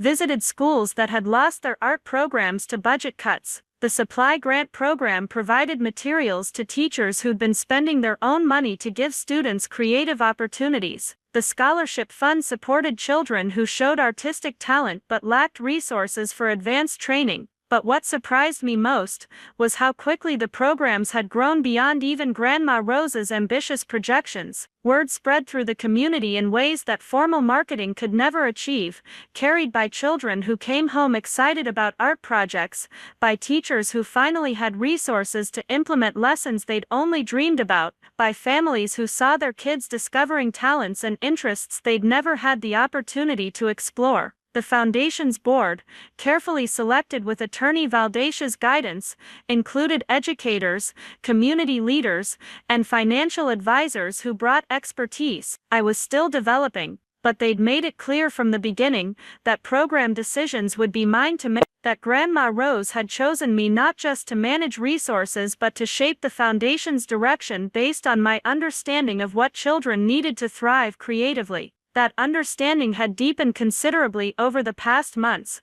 I'd visited dozens of schools, observed hundreds of art classes, talked with teachers and administrators and parents about the role creativity played in children's overall development. What I'd discovered was that art education wasn't just about producing future artists, it was about teaching problem-solving skills, building confidence, encouraging self-expression, and creating opportunities for success for students who might struggle in more traditional academic subjects. Maria finished describing her sculpture and moved on to answer questions from other visitors, but I remained nearby, watching her interact with adults who were clearly impressed by her thoughtfulness and creativity. 6 months ago, she'd been a quiet kid in an overcrowded middle school classroom, someone whose artistic interests were considered irrelevant by an education system focused on standardized test scores and college preparation. Now she was articulating complex ideas about art and identity to community leaders who were beginning to rethink their assumptions about which subjects deserved funding priority. "Sarah," a familiar voice said behind me, and I turned to see Attorney Valdecia's approaching with a small group that included the mayor's education advisor and the superintendent of a neighboring school district. "I was just telling Dr. Morrison about our expansion plans for next year. He's very interested in bringing the mobile studio program to his district." Over the months, Attorney Valdecia's had transitioned from legal representative to trusted advisor, helping me navigate the complexities of foundation management while encouraging me to trust my instincts about program development. She'd also become something of a friend, someone who understood the weight of responsibility that came with managing resources that could genuinely change lives. Dr. Morrison was a tall, soft-spoken man in his 50s, who'd built his reputation on innovative approaches to education funding. "Miss Chen," he said, extending his hand with the kind of genuine warmth that suggested he was more interested in outcomes than recognition, "your mobile art program is exactly what our smaller schools need. We have 6 elementary schools that lost their art teachers to budget cuts, but we've been struggling to find cost-effective ways to restore programming." These conversations had become routine over the past months, as word about the Foundation's work spread through education circles and community organizations. School districts were approaching us about partnerships, other foundations were asking about collaboration opportunities, and individual donors were offering to support specific programs. The foundation that Grandma Rose had established to serve Portland was drawing interest from communities across the Pacific Northwest. "We're definitely interested in expanding," I replied, though part of me still felt surprised to hear myself speaking with such confidence about budget allocations and program scaling. "Our board is reviewing proposals for next fiscal year, and we're particularly focused on reaching rural schools that have been completely cut off from arts programming." The conversation continued for several minutes, covering details about implementation timelines and resource requirements, but I found myself distracted by the larger scene around us. The gallery was full of life in a way that felt both celebratory and purposeful, with children and teenagers explaining their artwork to adults who were clearly seeing these young people in a new light. This was what Grandma Rose had envisioned when she'd spent years researching and planning and investing. Not just an art exhibition, but a community gathering that demonstrated the connection between creative education and broader social development. The foundation wasn't just providing art supplies, it was creating opportunities for children to be seen as thoughtful, capable individuals with valuable perspectives to share. Morrison finished outlining his district's needs and moved on to speak with other board members, but Attorney Valdez lingered beside me, her expression thoughtful as she watched the crowd moving through the gallery. "Rose would be proud," she said quietly, her voice carrying the kind of satisfaction that comes from watching careful planning come to fruition. This is exactly what she hoped would happen, but I think even she would be surprised by how quickly the programs have grown. I nodded, fingering the locket around my neck that had become a daily reminder of the values guiding my decisions. The foundation's rapid growth was gratifying, but it was also slightly overwhelming, requiring me to make choices about resource allocation and program priorities that affected hundreds of children and dozens of schools. "Sometimes I wonder if I'm moving too fast," I admitted, watching a group of high school students demonstrate printmaking techniques to younger children. Grandma Rose spent decades building the resources for this foundation, and I'm expanding programs every few months. What if I'm being irresponsible with what she worked so hard to create? Attorney Valdez smiled, and there was understanding in her expression. "Rose spent years watching you make decisions about how to use limited resources in your classroom and your volunteer work. She saw how you prioritize student needs over personal comfort, how you found creative solutions when funding wasn't available, how you never let bureaucracy prevent you from helping children who needed support." She gestured toward the gallery full of student artwork and engaged families. "This isn't irresponsible expansion. This is what happens when someone who understands the real needs finally has adequate resources to address them systematically." Her words were reassuring, but they also reminded me of how dramatically my life had changed since that rainy afternoon in the Morrison Building conference room. 6 months ago, I'd been a single elementary school teacher, living paycheck to paycheck, someone whose impact was measured in individual students rather than institutional change. Now I was managing a foundation with a multi-million-dollar endowment, making decisions that affected educational programming across multiple school districts. The transition hadn't always been smooth. There had been steep learning curves about nonprofit administration, board governance, and strategic planning. There had been moments of doubt when the responsibility felt too large, too important to trust to someone with my limited experience in organizational management. But there had also been moments of profound satisfaction when a program worked exactly as intended, when children's lives were genuinely improved by having access to resources and opportunities that hadn't existed before the foundation's intervention. "Sarah," the voice belonged to Marcus Washington, one of my former students who was now in 8th grade and participating in our advanced scholarship program. He approached with the easy confidence of a teenager who discovered his artistic talents and was eager to share his latest project. "Miss Chen, you have to see what I made in the printmaking workshop," he said, using my formal name with the kind of respect that suggested he understood I was still his teacher, even though our relationship had evolved beyond the traditional classroom dynamic. Marcus had been one of my students 3 years ago, a quiet kid who'd struggled with reading but had shown remarkable talent for visual composition. His family couldn't afford art supplies or lessons, and his middle school had eliminated its art program the year after he'd left elementary school. When the Foundation's scholarship program launched, he'd been one of our first recipients, and his development over the past months had been remarkable. He led me to a display area where several students were demonstrating different printmaking techniques, and I could see immediately that his work had reached a new level of sophistication. His prints combined realistic imagery with abstract elements in ways that created emotional depth and visual interest that would have been impressive from someone twice his age. "This is extraordinary, Marcus," I said, genuinely amazed by the complexity of his artistic thinking. "How did you develop this technique of layering different images?" "Miss Rodriguez taught us about registration and multiple colors," he replied, referring to the professional artist we'd hired to teach advanced workshops. "But I wanted to try mixing photography with drawing, so I experimented with different ways to combine them." What struck me most about Marcus's explanation was his comfort with technical terminology and his confidence in describing his creative process. This was a kid who'd been struggling academically when I'd known him in elementary school, someone whose talents had been invisible in traditional classroom settings. Now he was articulating sophisticated ideas about artistic technique and demonstrating problem-solving skills that transferred far beyond art making. "Are you thinking about art as a career?" I asked, curious about how the scholarship program was affecting his long-term goals and self-perception. "Maybe," he said thoughtfully.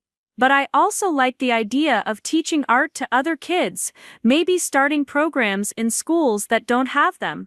Miss Rodriguez says there are colleges that train people to be community art educators. His answer was so perfectly aligned with the Foundation's mission that I felt a moment of profound gratitude for Grandma Rose's vision. She'd understood that the goal wasn't just to support individual artistic development, but to create a generation of young people who would carry forward the values of creative education and community service. Marcus returned to his demonstration, and I continued moving through the gallery, stopping to admire work created by students from across the Foundation's various programs. Each piece told a story not just about individual creativity, but about what became possible when children had access to quality materials, skilled instruction, and encouragement to explore their ideas through art. Near the back of the gallery, I noticed a familiar figure standing alone in front of a large collaborative mural created by students from 3 different schools. Michael was wearing his usual expensive suit, but his expression was different from the confident calculation I'd grown accustomed to seeing at family gatherings.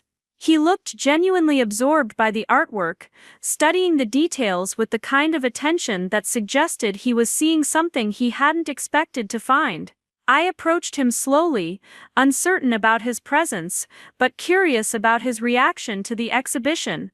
We hadn't spoken much since the Foundation's public launch 3 months earlier, though I knew through family conversations that he was aware of my new role and the scope of the programs we were implementing. "Michael," I said quietly, not wanting to startle him out of his contemplation of the mural, "I didn't know you were planning to attend tonight." He turned toward me, and I was surprised to see something that looked like pride in his expression, mixed with what might have been a touch of bewilderment. "Hey Sarah," he said, his usual confident tone replaced by something more thoughtful. "I heard about the exhibition through the Chamber of Commerce newsletter. They featured the Foundation as one of this year's most impactful new nonprofits." The Chamber of Commerce recognition had been unexpected but gratifying, representing acknowledgement from the business community that our work was contributing to broader economic development through education improvement. Several local companies had reached out about partnership opportunities, and we'd received inquiries from foundations in other cities interested in replicating our programs. "What do you think?" I asked, gesturing toward the mural that had captured his attention. It depicted scenes from Portland neighborhoods, created by students from different communities working together to represent the diversity of the city they shared. "It's remarkable," he said, and there was genuine amazement in his voice. "I mean, I knew you were doing something important with the Foundation, but seeing all of this..." He paused, seeming to search for words that could adequately express his reaction. "These kids created this, with programs that didn't exist 6 months ago."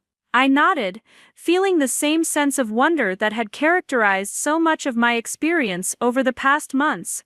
The collaborative projects have been some of our most successful initiatives. Students from different schools work together on pieces that reflect their shared community, and they learn as much from each other as they do from the professional artists we bring in to guide the process.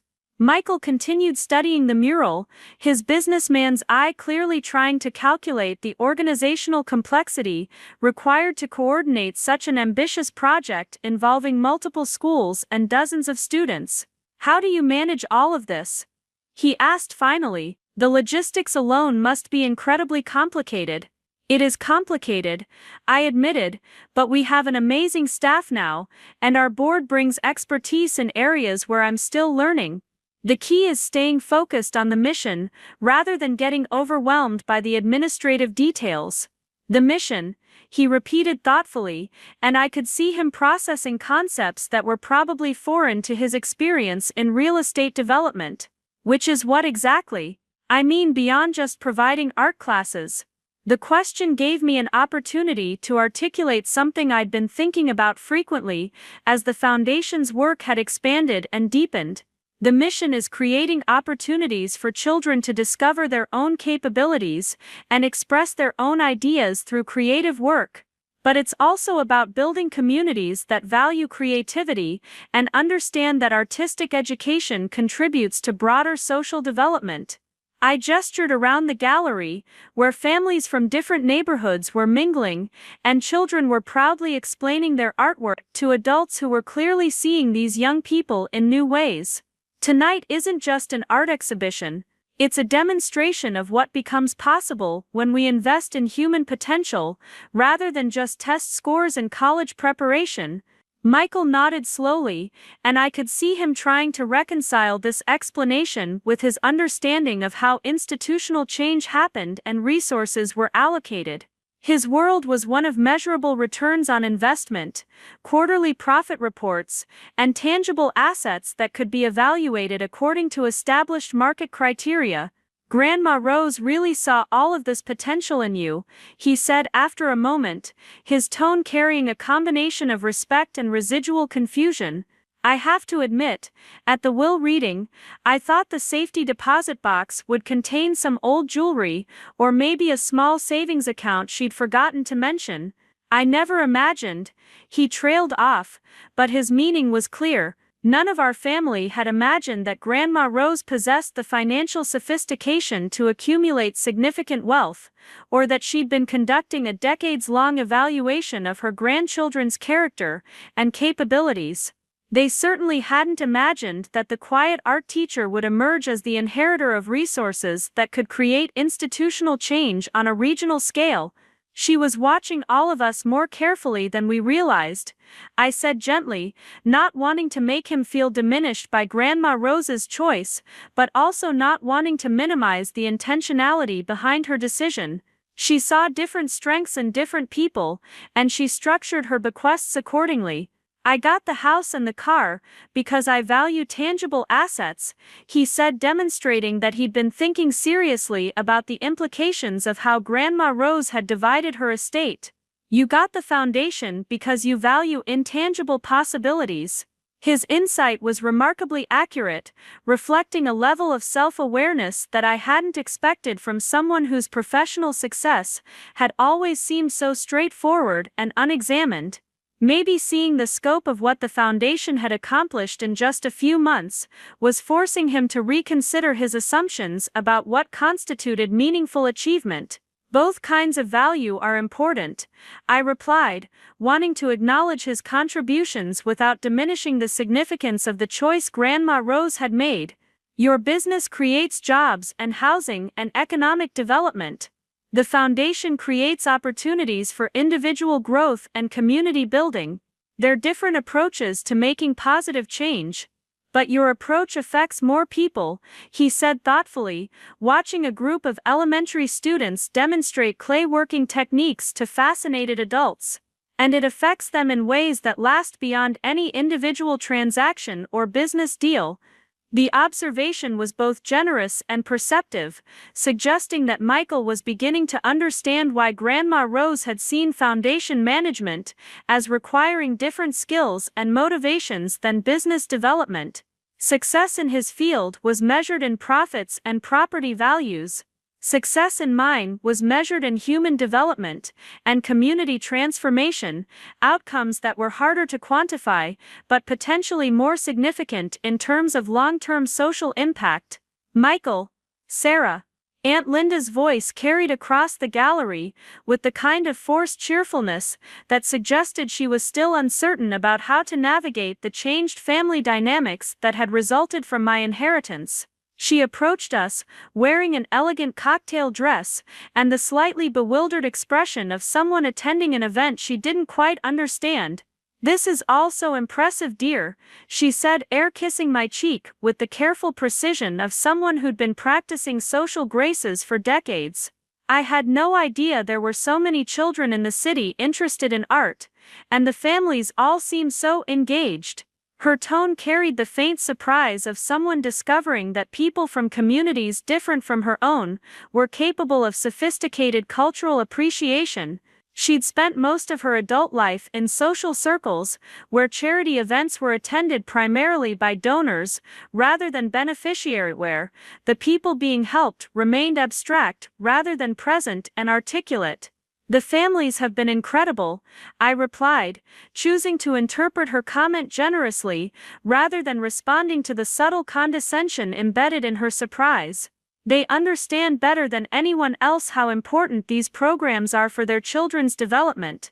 Aunt Linda nodded politely and began asking questions about the foundation's operations, but I could see her struggling to reconcile the scale of what she was witnessing with her assumptions about what her niece was capable of managing. In her worldview, significant organizational leadership required credentials and connections that she didn't associate with someone who'd spent years teaching elementary school and living in a studio apartment. Uncle Robert joined our conversation after a few minutes, having finished examining the financial information we'd provided about the foundation's budget and program costs. His questions were more direct than his wife's, reflecting his business background and genuine curiosity about how nonprofit management compared to for-profit operations.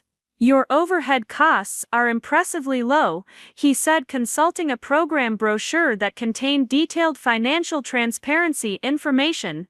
"Most nonprofits spend 30 to 40% of their budget on administration, but you're operating at less than 15%. How do you manage that level of efficiency?" "We have the advantage of starting with adequate funding," I replied, grateful for Attorney Valdez's insistence that the foundation maintain complete financial transparency with both donors and the community. "When you don't have to spend time and resources constantly fundraising for basic operations, you can focus your energy on program delivery. And you're already planning expansion into other regions," he continued, clearly having done his homework about the foundation's strategic planning. "That's ambitious for such a new organization." "The demand is there," I explained, thinking about the dozens of inquiries we'd received from school districts and community organizations across the Pacific Northwest. Art programs have been cut from education budgets everywhere, not just in Portland. "We have the expertise and resources to help communities restore creative programming, and the model we've developed is replicable in different settings." Uncle Robert nodded approvingly, and I could see him mentally comparing the foundation's growth trajectory to business expansion patterns he understood from his own professional experience. Unlike Aunt Linda, he seemed genuinely impressed, rather than confused by what we'd accomplished, perhaps because organizational scaling was something he could evaluate according to familiar criteria. "Your grandmother would be proud," he said finally, and there was sincerity in his voice that went beyond polite family support. "She always said you had good judgment about people and priorities." I don't think any of us realized she was talking about organizational leadership potential. The comment reminded me of how much our family's understanding of each other had shifted over the past months. I was no longer just the impractical art teacher who needed financial advice from more successful relatives. I was someone managing resources and making decisions that affected hundreds of families, someone whose work was drawing recognition from community leaders and education professionals.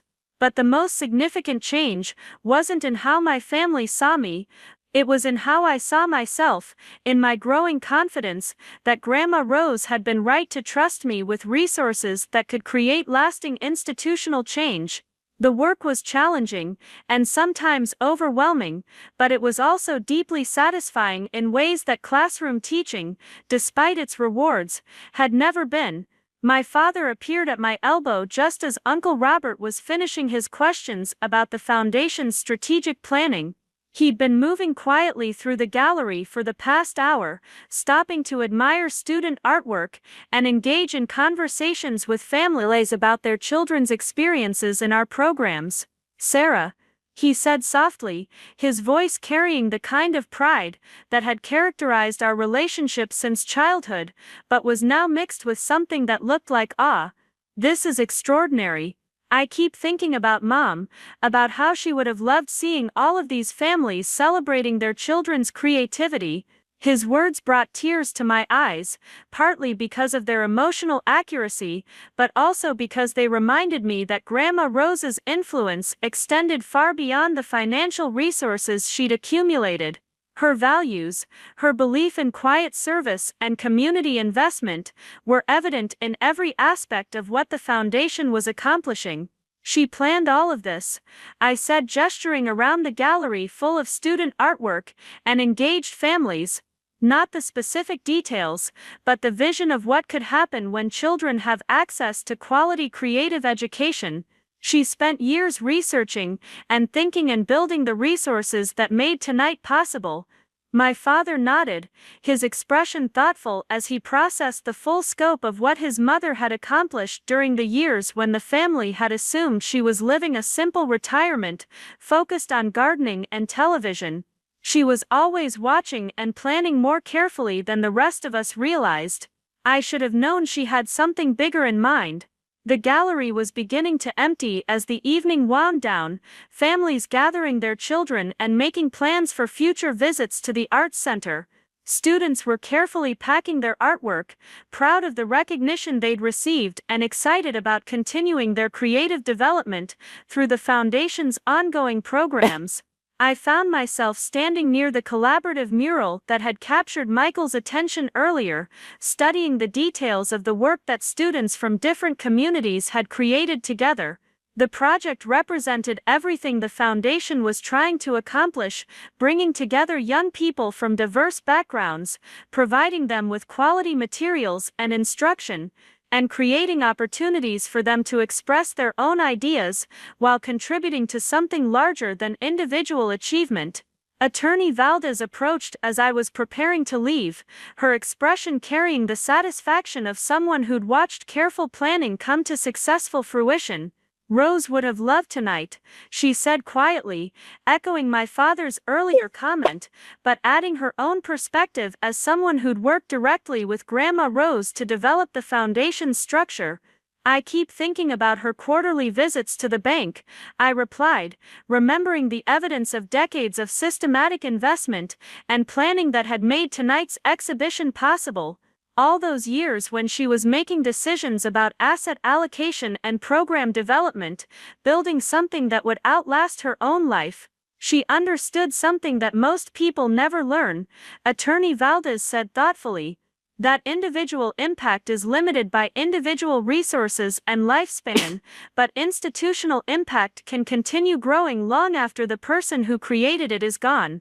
Her words reminded me of the responsibility I'd inherited along with the financial resources, the obligation to ensure that the Foundation continued operating according to Grandma Rose's values, while adapting to changing community needs and educational challenges. It was a responsibility that felt both daunting and energizing, requiring me to think beyond immediate program outcomes toward long-term sustainability and growth. "What's next?" she asked as we prepared to leave the gallery and return to the practical work of Foundation management and program development. "We've got 3 new school districts requesting mobile studio partnerships," I replied, thinking about the expansion plans that were both exciting and slightly overwhelming. "And there's a group of retired teachers interested in developing art therapy programs for children who've experienced trauma." Ambitious as always, she said with a smile that suggested she was pleased, rather than concerned by the scope of our ongoing plans. Rose trained you well for this kind of systematic expansion. As we walked out of the Arts Center into the cool October evening, I realized that 6 months had passed almost exactly since that afternoon in the Morrison Building when I'd first learned about the safety deposit box and begun to discover the true scope of my grandmother's hidden life. The Portland skyline looked the same as it had that day, the Willamette River still flowing steadily toward the Columbia, the city continuing its steady growth and change. But everything else had transformed in ways that would have been impossible to imagine during that confused and overwhelming will reading. I was no longer the overlooked family member sitting at the far end of the conference table, uncertain about my place in the family hierarchy, and resigned to being dismissed as impractical and unambitious. I was someone managing resources that could create lasting change, someone whose decisions affected educational opportunities for hundreds of children, someone whose work was drawing recognition from community leaders who understood that creative education contributed to broader social development. The foundation that Grandma Rose had established was already exceeding her most optimistic projections, and we were just getting started. The locket around my neck felt warm against my skin as I walked to my car, a daily reminder of the values that guided my decision-making and the connection between past sacrifice and future possibility. Tomorrow I would return to the practical work of foundation management, reviewing grant applications and visiting schools, and making decisions about resource allocation that would determine which programs received funding and which communities gained access to creative educational opportunities. But tonight I felt the deep satisfaction of knowing that Grandma Rose's faith in my capabilities had been justified, that her decades of careful planning and systematic investment were creating exactly the kind of lasting institutional change she'd envisioned.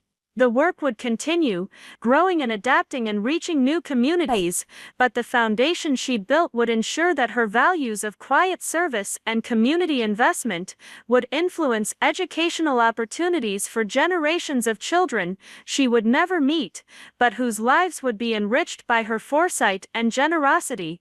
The drive home took me through neighborhoods where the Foundation's mobile studio had visited schools, where children who'd never had access to quality art supplies were now creating work that reflected their own unique perspectives and capabilities. Some of those students would discover artistic talents that would shape their career choices. Others would develop problem-solving skills and creative confidence that would serve them in whatever fields they eventually chose to pursue. All of them would carry forward an understanding that creativity was valuable, that their own ideas mattered, that communities became stronger when they invested in human potential rather than just measurable outcomes. That understanding, multiplied across hundreds of students and dozens of schools, would create changes that extended far beyond individual artistic development toward broader cultural transformation. As I pulled into my driveway, I thought about calling my father to thank him for attending the exhibition, but then decided that conversation could wait until tomorrow. Tonight I wanted to sit quietly with the knowledge that 6 months of intensive work had culminated in an evening that demonstrated the power of systematic investment in human potential. Grandma Rose had spent 40 years building the resources that made tonight possible, planning and saving and researching, until she could create opportunities that would outlast her own lifetime. Now it was my responsibility to honor her vision while adapting it to changing needs and expanding possibilities. The work was challenging, sometimes overwhelming, frequently more complex than anything I'd encountered during my years as a classroom teacher, but it was also deeply satisfying in ways that connected directly to the values Grandma Rose had tried to instill in our family: the importance of quiet service, the power of systematic effort, and the understanding that true wealth was measured not in personal accumulation, but in community contribution. Tomorrow would bring new challenges, new opportunities, new decisions about how to use resources in ways that created lasting positive change. but tonight I fell asleep, knowing that the woman who'd measured success in terms of service to others had chosen wisely when she'd entrusted me with the tools to continue her work on a scale she could have barely imagined when she'd first arrived in America, with nothing but a sewing machine and the determination to build something better. Up next, you've got two more standout stories right on your screen. If this one hit the mark, you won't want to pass these up. Just click and check them out.